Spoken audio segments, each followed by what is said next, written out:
Hvala lijepa predsjedniče. Pa evo ovu svoju repliku iskoristit ću u onom smjeru gdje je gospodin Pernar spomenuo HDSSB i slučaj načelnika HDSSB-ova.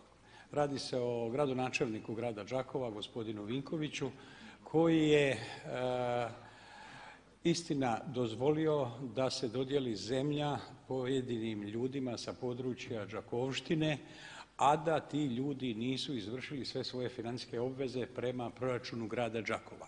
Radilo se o zanemarivom financijskom iznosu gdje su ti ljudi dali sva pismena jamstva i potpise preuzimajući svoje obveze da će u najkraćem mogućem vremenu izvršiti svoje financijske obveze prema gradu Đakovu. Nakon toga se umiješalo Državno odvjetništvo koje je to okarakteriziralo kao kazneno djelo i pokrenulo kaznenu prijavu, odnosno diglo optužnicu protiv gospodina Vinkovića.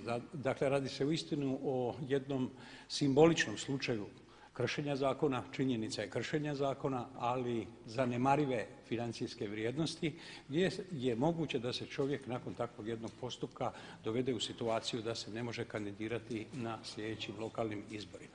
A ovom čestom spominjanju mene i moga slučaja u vašem izlaganju iskoristit ću izlaganje u pojedinačnoj raspravi 10-ak minuta gdje ću objasniti moj slučaj.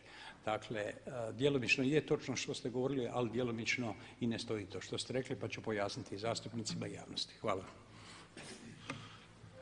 Sljedeći slučaj. Evo, gospodo iz HDZ-a, ovo je friška stvar. Potvrđena optužnica protiv službenice koja je Josipi Rimac pribavila stan.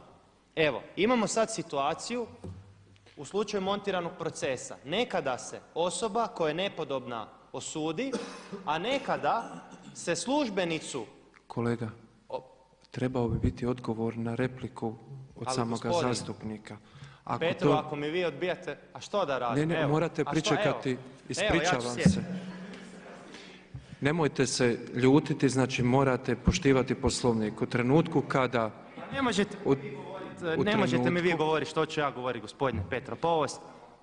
U trenutku kada imate odgovor na repliku, odgovarate na ono što je zastupnik koristio i govorio u samoj replici.